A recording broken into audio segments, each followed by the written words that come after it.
நாகையில் கொட்டி தீர்க்கும் கனமழையால் நாகூர் வண்ணான்குளம் நிரம்பி வெள்ள நீர் குடியிருப்புகளை சூழ்ந்திருக்கிறது. கூடுதல் விவரங்களை செய்தியாளர் ஸ்ரீதரிடம் கேட்கலாம். ஸ்ரீதர், வணக்கம். ஸ்ரீதர், அந்த பகுதியில் எவ்வளவு குடும்பங்கள் வசிக்கின்றனர்? அவர்கள் என்ன தெரிவிக்கிறார்கள்? முழு விவரங்கள் என்ன?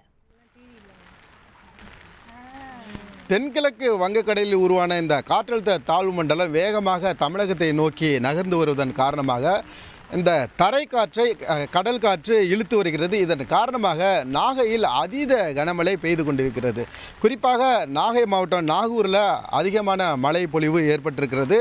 இதன் காரணமாக இந்த பகுதியில், அதாவது குறிப்பாக வள்ளியம்மன் நகர், சில்லடி தர்கா, தும்பைப்பூ மடத்தெரு உள்ளிட்ட பகுதிகளிலும் மழைநீருடன் இந்த பாதாள சாக்கடை நீரும் நிரம்பி வழிகிறது. குறிப்பாக அந்த நாகூரில் இருக்கிற வண்ணான்குளம் என்பது ஒரு 6 ஏக்கர் இருக்கும். அந்த 6 ஏக்கர்லும் மழைநீர் கொட்டி இப்போ அந்த குளம் முழுவதும் நிரம்பி வழிகிறது. நிரம்பி வழியும் இந்த உபரி நீரான இன்னும் மாச சம்பளத்தையே நம்பி இருக்கீங்களா?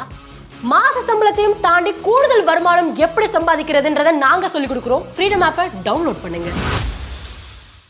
பார்த்தீங்கன்னா இந்த தும்பைப்பூ மடத்தெரு வழியாகத்தான் வெள்ளம் போல் பெருக்கெடுத்து ஓடுகிறது. இந்த பகுதியில் கூலி விவசாய தொழிலாளர்கள் தான் இந்த குடியிருப்புகளில் வசித்து வர்றாங்க. இந்த வீடுகளில் தொடர்ந்து இந்த பாதாள சாக்கடையெல்லாம் நிரம்பி இந்த வண்ணான்குள அந்த வெள்ள நீரும் வீடுகளில் சுற்றிலும் சூழ்ந்திருக்கிறது. வீடுகளை விட்டு வெளியே வர முடியாமல் இந்த பகுதி மக்கள் தவிர்க்கிறார்கள். மேலும் அவர்கள் என்ன மாதிரியான பாதிப்புக்கு ஆளாகிறாங்கன்னு அவங்கள்ட்டே நம்ம கேட்போம். இந்த பகுதியில் எவ்வளோ நாளமாக மழை பெய்யுது? என்ன மாதிரியான இன்னலுக்கு நீங்கள் ஆளாயிருக்கீங்க? மழை எப்போ பார்த்தாலும் பெய்யும் சார். இந்த மாதிரி பெய்யும். ஆனால் இந்த வருஷம் ரொம்பவே நாங்கள் மழையில் பாதிச்சிருக்கிறோம். வெளியில் போகவே முடியல. நாங்கள் எல்லாரும் அன்றாடம் கூலி வேலை செய்து வேலை பார்க்குறோம். நாங்கள் வெளியில் கிளம்புனா தான் எங்களுக்கு அன்றாடம் சாப்பாடு. எங்களுக்கு இந்த தண்ணி, பாதாள சாக்கடை தண்ணியும் மழை நீர் தண்ணியும் சேர்ந்து வீடு உள்ற பூந்து எங்களுக்கு நாங்கள் நிற்க முடியல. எங்களால் படுக்க உட்கார கூட இடம் கிடையாது. எங்களுக்கு இந்த அடிப்படை வசதியை எங்களுக்கு இந்த காவாய் நீரை எங்களுக்கு அமைச்சு கொடுக்கறதுக்கு அரசாங்கம் நல்ல முறையில் எங்களுக்கு இந்த காவாய் நீரை அமைச்சு கொடுக்கணும். இந்த பகுதியில் அந்த தண்ணி எந்த அளவுக்கு வீடுகளில் பூந்துருக்கு? வீடுகளில் தண்ணி போடுறதுனால என்ன மாதிரியான பாதிப்பு உங்களுக்கு ஏற்படும்? சார், என் பேர் புனிதா சார். இப்போ வண்ணாங்குளம் தண்ணி எப்போதுமே வருஷம் மழை பெய்யறதா சார். இங்கே அதிகமாக மழை இங்கே பெய்யும்.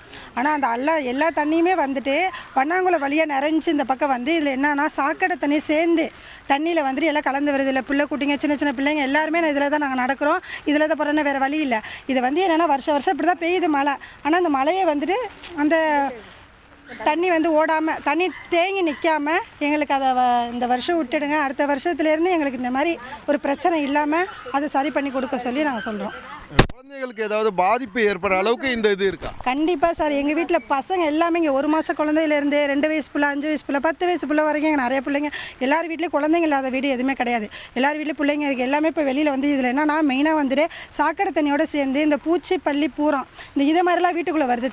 தண்ணி இப்போ நிறைய பேருதுனால என்ன பண்ணுதுன்னா வீடு உள்ள வரைக்கும் தண்ணி வரும்போது அந்த பூச்சியெல்லாம் எங்கள் வீட்டுக்குள்ளே இளைஞ்சு தான் வருது. ஏன்னா அதனால் பிள்ளைங்களுக்கு எங்களுக்கு சேஃப்டி இல்லை. அதனால் இப்போ அடுத்த வருஷத்துலேருந்து வர மழை இந்த வருஷத்தை விட்டுடுங்க. அடுத்த வருஷம் மழை பெய்துங்கும் போது அதை எங்களுக்கு சீரமைச்சு தரணும் நல்லபடியாக.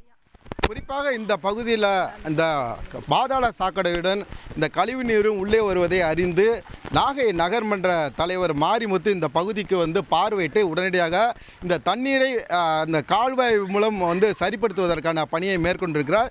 மேலும் இந்த பகுதிக்கு அவர் இந்த மக்களுக்கு அடுத்த முறை எந்தவித பாதிப்பும் இல்லாதவாறு இதனை சரி செய்ய அவர் நடவடிக்கை எடுப்பதாக நம்மிடம் தெரிவித்திருக்கிறார். இருந்தபோதும் இந்த மழையினால் இந்த பகுதி மக்கள் பாதிக்கப்பட்டிருப்பதை அரசாங்கம் உடனடியாக போர்க்கால அடிப்படையில் இவர்களுக்கு இந்த மழைநீர் அந்த பாதாள சாக்கடை நீரும் வடிகால்களை ஏற்படுத்தி தர வேண்டும் என இந்த பகுதி மக்கள் கோரிக்கை வைக்கிறார்கள்.